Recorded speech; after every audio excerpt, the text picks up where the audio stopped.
سلامونه مینا درنښت ومنئ خاص کونړ ولسوالۍ ته راغلی یم دوستانو تاسو ته هغه ځایم ښیم چې زمونږ په هېواد کې ورته سمڅې ویل کېږي غوښتل مې چې یوې داسې سمڅې ته مو ونه باسم او د سمڅې ویډیو را سره تر پایه وګورئ چې پخوا وختونه به خلکو همدغې سمڅو نه به یې ګټه اخیستله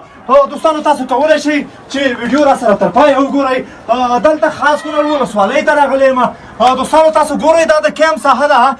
دلته غوښتل مې چې یوې سمڅې ته ونوځم او تاسو ته او د دنیا خلکو ته د افغانستان سمڅې وښیم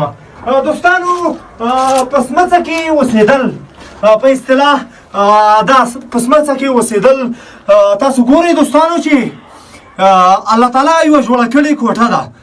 چې په دې کوټه کې خلک کولی شي چې د یوې لرې سیمې نه راشي او دلته په سمڅه کې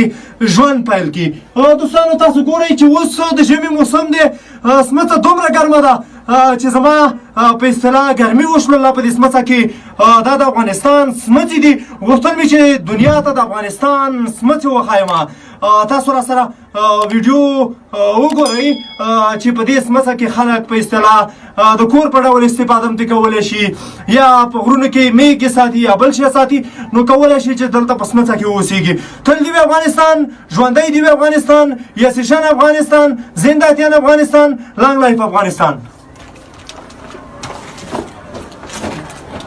شاید سلام زیب که اول